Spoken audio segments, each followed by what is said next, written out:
Welcome to Introduction to Healthcare and Public Health in the U.S. Financing Healthcare Part 1. This is Lecture E. The component, Introduction to Healthcare and Public Health in the U.S., is a survey of how healthcare and public health are organized and how services are delivered in the U.S. It covers public policy, relevant organizations and their interrelationships, professional roles, legal and regulatory issues, and payment systems. It also addresses health reform initiatives in the U.S. The objectives for Financing Healthcare Part 1 are: describe the history and role of the health insurance industry in financing healthcare in the U.S., and federal laws that have influenced the development of the industry. Explain the importance of the healthcare industry in the U.S. economy and the role of financial management in healthcare. Describe the models of healthcare financing found in the U.S. and in selected other countries. Explain the differences among various types of private health insurance and describe the organization and structure of network-based managed care health insurance programs. Describe the various roles played by government as policymaker, payer, provider, and regulator of healthcare.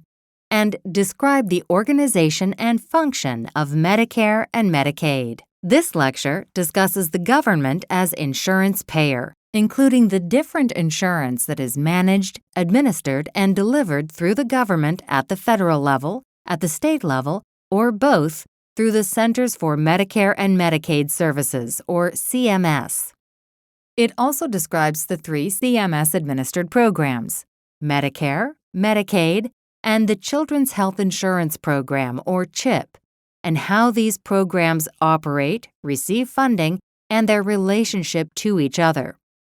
Finally, this lecture will discuss Medicaid and Medicare fraud and abuse, and workers' compensation. Government-funded healthcare includes programs in which the government acts as an insurance payer for healthcare services, and other programs in which the government, in addition to funding the costs, acts as provider of healthcare services. The latter include the government-run programs for active and retired military personnel and their families through TRICARE and the Veterans Health Administration and the Indian Health Service. We will look at the programs where the government acts only as the payer for healthcare services, either directly or indirectly. This includes Medicare, Medicaid, and CHIP. Medicare was created by the Social Security Act of 1965 as an amendment to existing Social Security legislation. The Social Security Administration determines Medicare eligibility and processes premium payments. The Federal Insurance Contributions Act, or FICA, mandates the collection of payroll taxes to finance Medicare. If employed, the abbreviation FICA on a paycheck refers to this payroll tax deducted from employees' gross wages. Employees pay 1.45% of their gross pay into Medicare, which is matched by their employer for a total of 2.9%. This FICA payment goes to fund Medicare Part A, which is the hospital insurance part of Medicare. The next slides discuss all four parts of Medicare. Medicare Part A is hospital insurance, but is not limited to just hospital care. Part A also covers skilled nursing facilities, rehabilitation centers, long-term care facilities, home health care, hospice programs, and certain outpatient care. Like most insurance, there is a deductible for this coverage. Americans who have paid FICA for at least 10 years pay no premium for Part A coverage. Those who have not paid for 10 years can purchase Part A coverage through premiums. Medicare uses a prospective payment system to reimburse providers of Part A services. The goal is to make providers more cost-effective by paying them a predetermined fixed rate per patient, no matter what services are actually performed. The rate is determined by the patient's diagnosis-related group, or DRG. The DRG is assigned based on factors such as patient age, gender, principal diagnosis, other conditions, and surgical procedures performed. Medicare Part B is medical insurance for physicians and other providers. It covers doctor's services, outpatient care, home health services, some preventive services, and certain other medical services. Patients are required to pay a monthly premium and annual deductible. The patient is responsible for 20% of the coinsurance for healthcare services after the annual deductible. Many individuals have employer-provided supplemental insurance that covers coinsurance expenses. In addition, private supplemental policies may be purchased individually. Medicare Part C refers to the Medicare Advantage plans. These are offered by private companies that are approved by Medicare. The plans provide Medicare Parts A and B and may offer extra coverage, such as vision, hearing, and dental care. Most of these plans include Part D, which is prescription drug coverage. Enrollees in Medicare Advantage plans pay a premium to the private companies for their coverage and also pay a deductible. Each Medicare Advantage plan charges different out-of-pocket costs and has different rules for services, which can change each year. A Medicare Advantage plan can take the form of a health maintenance organization, or HMO, a preferred provider organization, or PPO, a private fee-for-service plan, or a special needs plan. Medicare Part D was created in 2003 and provides prescription drug coverage.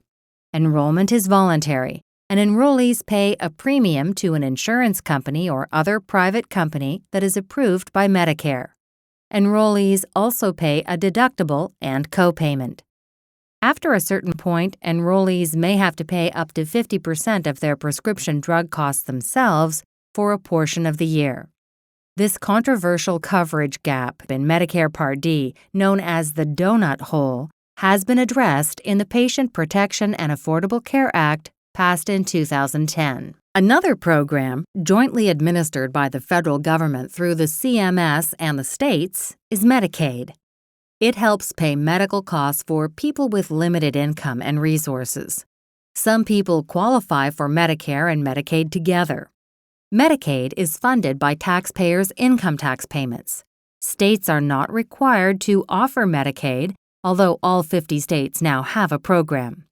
Each state formulates and administers their own Medicaid plans, subject to federal regulations and guidelines. In these plans, each state outlines the nature and scope of services to be provided, then selects vendors to provide the services outlined in their plan. Medicaid programs vary from state to state, each having different eligibility requirements and different copayments. The rules for counting income and resources vary from state to state and group to group. However, some rules are mandated by the federal government. States must provide payments for hospital and physician services. They may provide payments for pharmacy, dental, and eye care. No state may provide payments for abortions. Medicaid programs have different names in different states. Some examples are Badger Care Plus in Wisconsin and Medi-Cal in California. States are reimbursed by the federal government for their Medicaid expenditures. States that accept Medicaid funding must provide coverage to families and individuals who receive assistance under the federal programs called Temporary Assistance to Needy Families and Supplemental Security Income, or SSI. The third government insurance program is the Children's Health Insurance Program, or CHIP. It, too, is administered by CMS. It provides low-cost health insurance coverage to children in families that earn too much to qualify for Medicaid and who cannot afford to purchase private health insurance. Each state administers its own program with its own eligibility criteria. These criteria are based on the child's status, not the parent's status. Pregnant women with low incomes may also be eligible for CHIP. Children who are covered by CHIP may also be covered by Medicaid. If so, they receive a range of benefits, including doctor visits, emergency care, hospital care, prescription drugs, and vision, hearing, and dental care. Children also get free preventive care, such as vaccinations. For other services, families may pay low premiums and deductibles. There have been reports of fraud and abuse in the Medicare and Medicaid programs. Fraud is intentional falsification of information or deception. Abuse occurs when doctors or suppliers do not follow good medical practices, perhaps by billing unnecessary costs, accepting improper payment, or performing services that are not medically necessary. Examples of possible Medicare or Medicaid fraud include a situation where the healthcare provider bills Medicare or Medicaid for services that the patient never received. Or perhaps someone uses a Medicare or Medicaid card that belongs to someone else to get medical care or equipment.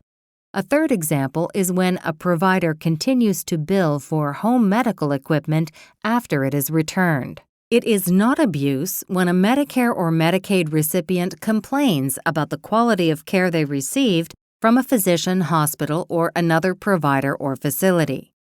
The Medicare website explains individuals' options for filing inquiries, complaints, grievances, and appeals. CMS has developed several ways to fight Medicare and Medicaid fraud. One is the SMP program, formerly known as Senior Medicare Patrols. It educates older adults receiving Medicare and Medicaid benefits so they can prevent, detect, and report healthcare fraud. Medicare also has an online brochure that explains how to spot, stop, and report Medicare and Medicaid fraud. HEAT, or the Healthcare Fraud Prevention and Enforcement Action Team, is a joint effort of the federal government and the attorneys general for each state. This group has won hundreds of criminal convictions for Medicare and Medicaid fraud and has recovered billions of stolen taxpayer dollars. Workers' compensation provides monetary awards to employees who are injured or become sick during the course of employment. Under workers' compensation, it does not matter who was at fault: worker, employer, or customer. Accepting workers' compensation means the employee gives up the right to sue the employer for negligence. Workers' compensation provides several types of benefits to an injured employee or the survivors of a deceased employee. It can replace wages, acting as a form of disability insurance. It can compensate for past and future economic loss. It can provide medical benefits, which act as a form of health insurance. It can also provide benefits to survivors of employees killed in work-related accidents, which acts as a form of life insurance. Workers' compensation, however, is not the same as disability insurance or unemployment income. Workers' compensation functions at both the federal level and at the state level. At the federal level, workers' compensation is provided to non-military federal employees under the Federal Employment Compensation Act. All U.S. states have had some form of compulsory workers' compensation laws since 1949. Most employers are required to subscribe to insurance to cover workers' compensation claims. State governments investigate fraud and abuse. Workers' compensation programs are administered on a state-by-state basis. Some states operate a state fund for workers' compensation, but in most states, private insurance companies provide workers' compensation. This concludes Lecture E of Financing Healthcare Part 1. In summary, government insurance programs operate on the federal level, state level, or both, including Medicare, Medicaid, and CHIP. Some people are eligible for both Medicaid and Medicare, or for both Medicaid and CHIP. All of the programs discussed are subject to legislative change over time. An example of this is the CHIP program expansion in 2009 under President George W. Bush. Fraud and abuse represents a challenge in these large government programs, and attempts are being made to manage this through education and legislation. Workers' compensation is a federally mandated program provided in each state. It protects workers and their families when on-the-job injuries occur. This also concludes the unit Financing Healthcare Part 1. In summary, the current U.S. system of healthcare payers developed as a result of historical and governmental influences and consists largely of private and public or government-funded insurance plans. The government has three roles in healthcare: to pass laws that ensure fair competition and protect the public, to provide healthcare services, and to pay for services. National healthcare expenditures can be examined by categories of spending, contributor, and payer. Health insurance is an important factor in healthcare spending in the United States. The public health plans in the United Kingdom and in Canada reflect the different social and political priorities of each country. Both the United Kingdom and Canada provide public health care coverage for their residents, funded primarily by taxes. The United Kingdom's multi-payer system is centrally funded and administered, whereas Canada has a single-payer system that is funded through federal and provincial taxes. Insurance works by spreading financial risk. Insurers pay providers based upon the diagnosis code, procedure code, or the service provided, and contractual agreements for fees. Different types of insurance plans include indemnity plans, Blue Cross Blue Shield plans, and managed care plans. In the U.S., individual organizations run private insurance and operate under state and federal laws. The most important federal laws regulating insurance are ERISA, COBRA, HIPAA, and the Affordable Care Act. Government insurance programs operate on the federal level, state level, or both, including Medicare, Medicaid, and CHIP. Some people are eligible for both Medicaid and Medicare or for both Medicaid and CHIP. Fraud and abuse represents a challenge in these large government programs, and attempts are being made to manage this through education and legislation. Finally, workers' compensation is a federally mandated program provided in each state that protects workers and their families when on-the-job injuries occur.